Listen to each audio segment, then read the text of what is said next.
Halo, selamat datang di channel Ayo Les. Channel ini menyediakan berbagai macam materi pelajaran, soal dan pembahasan, serta beberapa eksperimen sains. Namun, sebelum lanjut, silahkan klik like, subscribe, dan jangan lupa tekan tombol loncengnya supaya Anda tidak tertinggal video-video selanjutnya.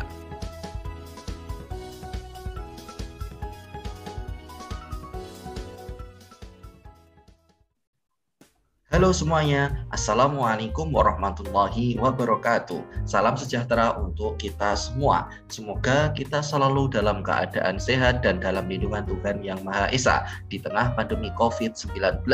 Pada kesempatan kali ini kita nanti akan belajar bersama tentang materi kalor dan perpindahannya dengan saya sendiri, Khairul Huda dari channel Ayo Les.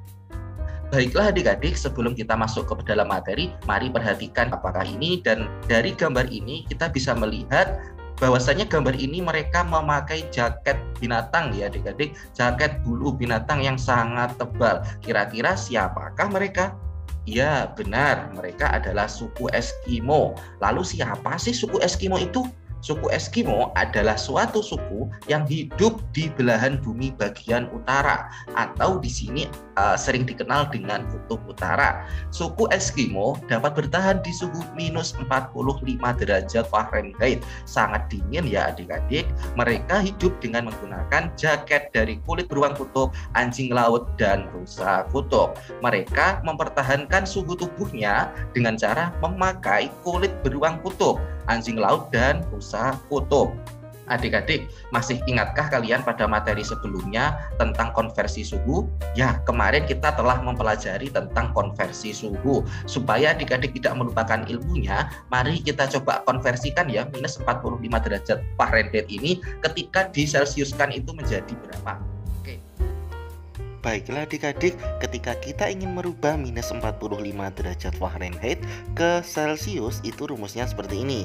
TC sama dengan 5/9 dikali minus 45 derajat Fahrenheit dikurangi 32 sama dengan 42 minus 42,78 derajat Celsius. Tentunya sangat dingin ini ya. Baiklah adik-adik, untuk mempercepat materi, mari kita pelajari beberapa sub yang akan kita bahas pada kesempatan kali ini. Yang pertama tentang pengertian kalor, kemudian pengertian kalori, persamaan kalor, dan jenis-jenis perpindahan kalor. Baiklah adik-adik, kita sekarang belajar suhu versus kalor. Kenapa di sini kok kakak kasih tanda versus? Karena kita akan membandingkan bahwasannya suhu dan kalor itu berbeda. Karena rata-rata adik-adik masih banyak yang miskonsepsi antara suhu dan kalor itu sama, padahal berbeda. Mari kita pelajari bersama adik-adik. Suhu, apakah suhu itu? Suhu adalah besaran yang menyatakan derajat panas suatu benda. Ingat ya adik-adik, besaran yang menyatakan derajat panas suatu benda. Sedangkan kalor atau panas itu merupakan energi yang bisa diterima dan dilepaskan oleh suatu benda. Kalor atau panas ini adalah bentuk energi yang bisa berpindah dari benda bersuhu tinggi ke benda bersuhu rendah. Baiklah adik-adik, di sini kakak mempunyai sebuah gambar. Coba bayangkan apa yang terjadi ketika adik-adik di situ habis lari ataupun olahraga. Apa yang adik-adik rasakan? Benar sekali, karena terjadinya pembakaran kalori dalam tubuh kita ketika beraktivitas yang lebih. Itulah yang menyebabkan kita lebih cepat untuk lapar, lelah, berkeringat. Oleh sebab itu kita membutuhkan kalori lagi untuk memulihkan energi kita. Oke, kita lanjut dulu. Nah adik-adik, sekarang kita masuk ke pengertian kalori. 1 kalori adalah jumlah energi panas yang dibutuhkan untuk menaikkan suhu 1 gram air hingga naik sebesar 1 derajat Celcius. 1 kalori itu sama dengan 4,184 atau dibulatkan menjadi 4,2 joule.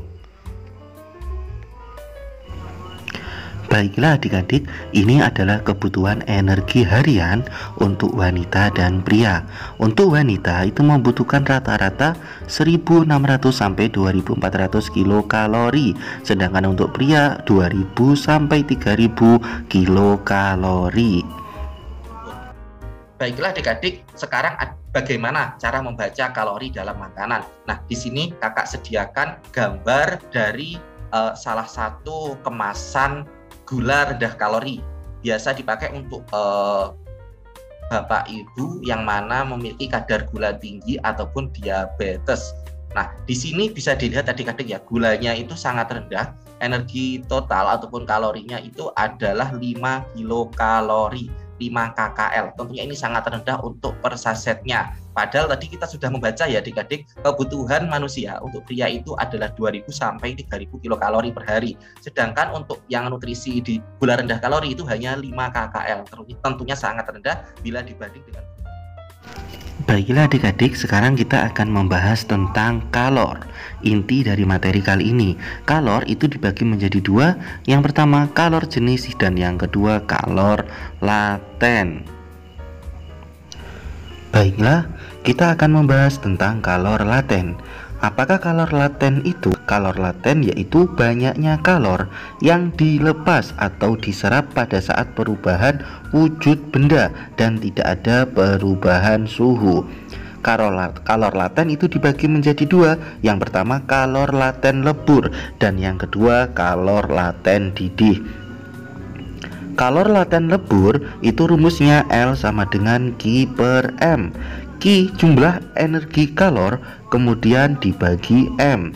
Kemudian adik-adik, di sini untuk kalor laten didih rumusnya U sama dengan Q per M. U ini adalah kalor laten lebur, kemudian M ini adalah massa zat. Adik-adik jangan bingung ya, ketika dalam soal kalor laten lebur itu juga sering disebut sebagai kalor laten beku. Demikian juga dalam soal sering disebut ataupun diketahui kalor laten didih sama juga dengan kalor laten embun. Baiklah adik-adik, ini ada beberapa rumus penting yang harus adik-adik ingat. Untuk kalor uap rumusnya Q sama dengan MU, energi kalor Q sama dengan MCT, dan kalor lebur Q sama dengan ML. Baiklah adik-adik, di sini kita akan bahas soal ataupun contoh rumus yang sering keluar di ujian nasional, sering banget, yaitu ditanyakan Q total. Q total itu sama dengan Q1 ditambah Q2 ditambah Q3. Ada di sini Q MCT ataupun ini sering kita singkat dengan Q MCT ya. Q MCT itu adalah rumus untuk kalor jenis ya. Terjadi di Q ketika air masih berupa es. Kemudian ada Q2. Q2 itu ketika es melebur ataupun proses air membeku ya. Ada dua proses, kalor es itu mencair ataupun es itu membeku. Nah, itu rumusnya Q2 sama dengan M kali L. Kemudian ada proses di mana Q3, rumusnya MCT ya, MC kali delta T. Q4 ini adalah proses ketika air berubah menjadi gas ataupun menguap ataupun mendidih. Rumusnya Q sama dengan M kali U. U ini adalah kalor uap. Kemudian ketika sudah berubah menjadi gas, ini Q5. Q5 rumusnya kembali lagi yaitu karena ada perubahan suhu, ada kenaikan suhu, maka rumusnya adalah Q sama dengan MCT ataupun Q MCT. Oke, saya rasa sangat mudah ya dihafalkan. Rumusnya di pelajaran kalor SMP ini yaitu cuma 3. Kalian harus menghafal kalor ketika ada perubahan suhu, rumusnya Q MCT. Kalor ketika pada waktu mendidih, rumusnya Q MU. Kemudian kalor ketika proses melebur, Q sama dengan M kali L. Seperti itu. Sekarang kita pelajari tentang perpindahan kalor. Ada berapakah jenis perpindahan kalor akan kita bahas pada kesempatan kali ini. Silakan diperhatikan gambar ini ya adik-adik. Di sini kakak mempunyai sebuah gambar yang mana dari gambar ini sudah mewakili dari ketiga jenis perpindahan energi kalor.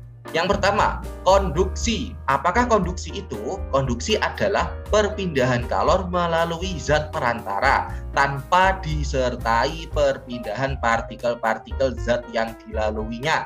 Bisa dilihat adik-adik di sini adalah gambar konduksinya adalah ketika kakak memegang sebuah pegangan dari bejana ataupun panci ini ya adik-adik. Nah, proses merambatnya energi kalor ke tangan kakak ini merupakan proses konduksi. Perpindahan kalor yang melalui zat perantara. Zat perantaranya apa? Gagangnya ini.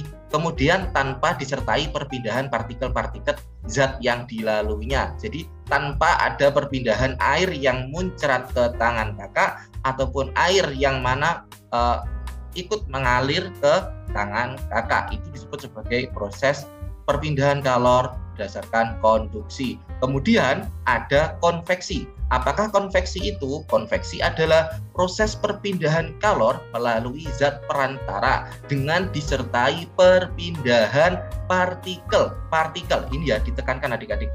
Contohnya apa? Gas dan zat cair. Nah, di sini ketika ada gas yang menguap ketika sudah mendidih, panas ya, uapannya itu terasa panas, itu disebut sebagai proses konveksi. Perpindahan kalor dengan disertai oleh perpindahan zat perantaranya, zat partikel-partikel zat yang dilaluinya. Oke, jadi ini adalah proses konveksi. Uap air yang menguap, kemudian air ini juga ketika kita celupkan, maka akan ada proses perpindahan kalor dari air ke tangan kita. Ketika kita celupkan tangan kita ke air yang panas, otomatis airnya yang panas itu juga ikut melekat ke tangan kita. Itulah proses yang namanya proses konveksi.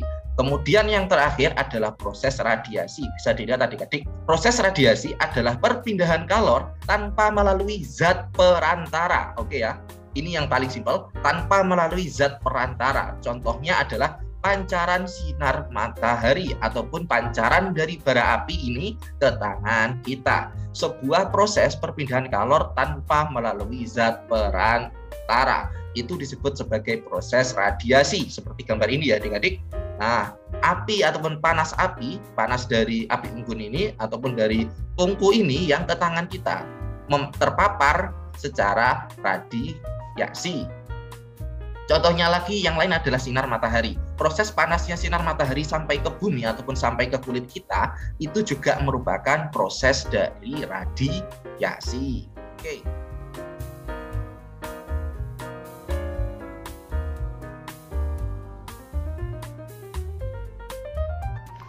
Sekian video pembelajaran kali ini.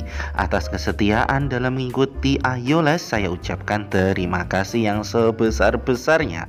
Apabila ada kekurangan dalam pembuatan video, kami mohon maaf yang sebesar-besarnya pula.